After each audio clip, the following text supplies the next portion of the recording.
नमस्कार। चलिए आज बात करते हैं बौद्ध धर्म की। एक ऐसा विषय जो सिर्फ आध्यात्मिक ही नहीं बल्कि यूपीएससी और यूपीपीएससी जैसे एग्जाम्स की तैयारी करने वालों के लिए भी बहुत बहुत जरूरी है।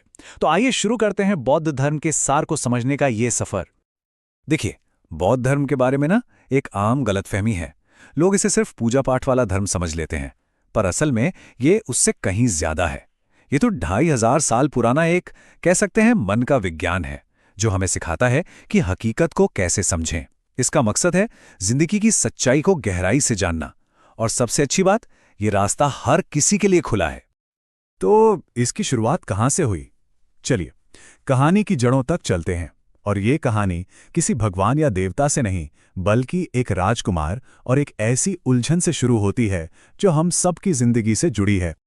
ये कहानी है राजकुमार सिद्धार्थ गौतम की। एक ऐसे राजकुमार जिन्हें दुनिया के हर दुख, हर तकलीफ से दूर महल की दीवारों के पीछे पाला गया था। लेकिन फिर एक दिन जब वो महल से बाहर निकले तो जिंदगी की हकीकत से उनका सामना हुआ। उन्होंने 3 चीजें देखीं, एक बूढ़ा इंसान, एक बीमार इंसान और एक शव। बुढ़ापा, बीमारी और मौत, इन 3 सच्चाइयों ने उन्हें अंदर तक झकझोर कर रख दिया। और इन्हीं मुलाकातों के बाद उनके मन में एक सवाल उठा, एक बहुत ही गहरा सवाल। हम दुख से आज़ाद कैसे हो सकते हैं? सोचिए, ये सवाल इतना ताकतवर था कि इसकी वजह से उस राजकुमार ने अपना महल, अपना राजपाट सब कुछ छोड़ दिया और वो निकल पड़े एक जवाब की तलाश में। एक ऐसी खोज जिसने इतिहास का रुख ही मोड़ दिया। तो सालों तक भटकने और गहरी साधना के बाद आखिरकार उन्हें ज्ञान प्राप्त हुआ। और जो ज्ञान उन्हें मिला वो असल में इंसान की हालत का एक डायग्नोसिस था। बिल्कुल वैसे ही जैसे कोई डॉक्टर बीमारी का विश्लेषण करता है। ये जो तरीका है ना समझाने का, ये बहुत कमाल का है। बुद्ध ने इसे एक डॉक्टर की तरह समझाया। पहला सत्य, उन्होंने बीमारी बताई, यानी जीवन में दुख है, ये एक हकीकत है। दूसरा सत्य, उन्होंने बीमारी का कारण बताया, ये दुख आता है हमारी इच्छाओं से, हमारी आसक्ति से। तीसरा सत्य, उन्होंने उम्मीद दी कि हाँ, इस बीमारी का इलाज मुमकिन है, जिसे निर्वाण कहते हैं। और चौथा सत्य, उन्होंने इलाज का पर्चा दिया, यानी आर्य अष्टांगिक मार्ग। है ना बिल्कुल एक डॉक्टर जैसा अप्रोच। अब एक और जरूरी कॉन्सेप्ट है कर्म का। देखिए, कर्म का मतलब किस्मत या भाग्य नहीं है। ये तो बस कारण और परिणाम का एक सीधा सा नियम है। सब कुछ आपकी नीयत पर, यानी चेतना पर निर्भर करता है। अगर कोई काम लालच या नफरत से किया जाए तो उसका नतीजा दुख होगा, और अगर वही काम दया और करुणा से किया जाए तो नतीजा सुख होगा। बस इतना ही है। ये दुख के चक्र को समझने के लिए बहुत जरूरी है। बौद्ध धर्म की एक और बड़ी सीख है अनित्य, यानी इम्पर्मनेंस। इसका मतलब है कि दुनिया में सब कुछ, हर चीज लगातार बदल रही है। कुछ भी हमेशा के लिए नहीं रहता, ना खुशी ना गम, कुछ भी नहीं। हमारी ज्यादातर परेशानी की जड़ यही है कि हम इस बदलती हुई दुनिया में चीजों को कस कर पकड़ना चाहते हैं। और अब आते हैं सबसे गहरे और शायद सबसे ज्यादा गलत समझे जाने वाले सिद्धांत पर, अनात्मा, यानी नॉन सेल्फ। यह सिद्धांत कहता है कि जिसे हम मैं या मेरी आत्मा कहते हैं, वो कोई एक ठोस परमानेंट चीज नहीं है। असल में हम 5 चीजों का एक लगातार बहता हुआ संगम है। हमारा शरीर, हमारी भावनाएं, हमारी समझ, हमारे विचार और हमारी चेतना। इसे ऐसे समझिए जैसे कोई नदी हो।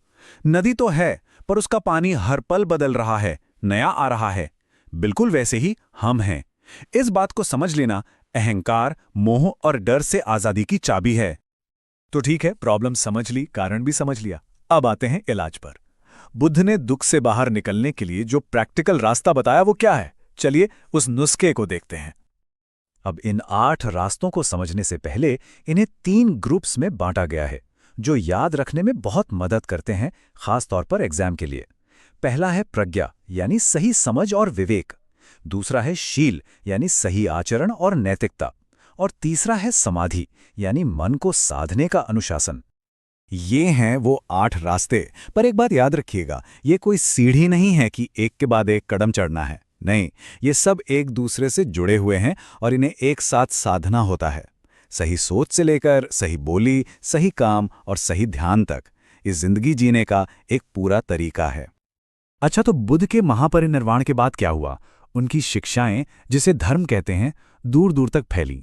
और जैसे जैसे समय बीता इन शिक्षाओं की अलग अलग व्याख्याएं होने लगी, जिससे बौद्ध धर्म के 3 बड़े स्कूल या पंथ बने। सबसे पहले बात करते हैं थेरवाद की, जिसका मतलब है बुजुर्गों का मार्ग। ये सबसे पुरानी शाखा मानी जाती है जो बुद्ध की मूल शिक्षाओं यानी पाली कैनन को ही मानती है। यहाँ जोर खुद के अनुशासन से व्यक्तिगत मुक्ति पाने पर है। इनका आदर्श है अरहत बनना, यानी ऐसा व्यक्ति जिसने निर्वाण पा लिया हो। आज ये आपको श्रीलंका, थाईलैंड जैसी जगहों पर ज्यादा मिलेगा। इसके बाद आता है महायान यानी बड़ा वाहन। इसका नजरिया थोड़ा और बड़ा है। यहाँ सिर्फ अपनी मुक्ति की बात नहीं है, बल्कि सभी जीव जंतुओं की मुक्ति की बात है।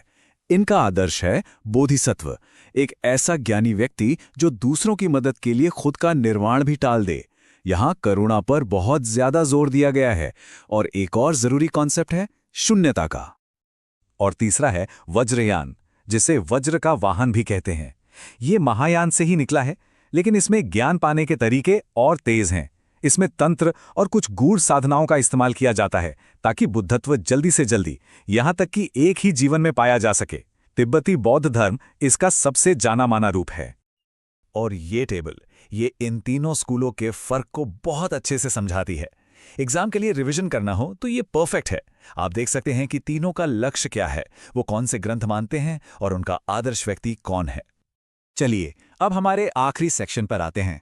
ये देखते हैं कि जो सफर प्राचीन भारत में शुरू हुआ था वो कैसे दुनिया के बड़े धर्मों में से एक बन गया। ये टाइमलाइन देखिए, ये बौद्ध धर्म के फैलने की एक शानदार कहानी बताती है। ये विचार भारत से निकले, सिल्क रोड के जरिए व्यापारियों और भिक्षुओं के साथ मध्य एशिया पहुंचे और फिर चीन, कोरिया, जापान तक फैल गए। फायान और ह्वेनत्सांग जैसे यात्रियों ने इसमें बहुत बड़ा रोल निभाया, जो ज्ञान की तलाश में भारत आए थे। और अब आखिर में एक सवाल, आज की इस दुनिया में जहां हमारा ध्यान हर पल भटकता रहता है, क्या 2500 साल पुराना ये रास्ता जो मन को साधने की बात करता है, हमें आज भी हमारे अपने मन के बारे में कुछ सिखा सकता है? सोचिएगा जरूर। इस सफर में शामिल होने के लिए शुक्रिया।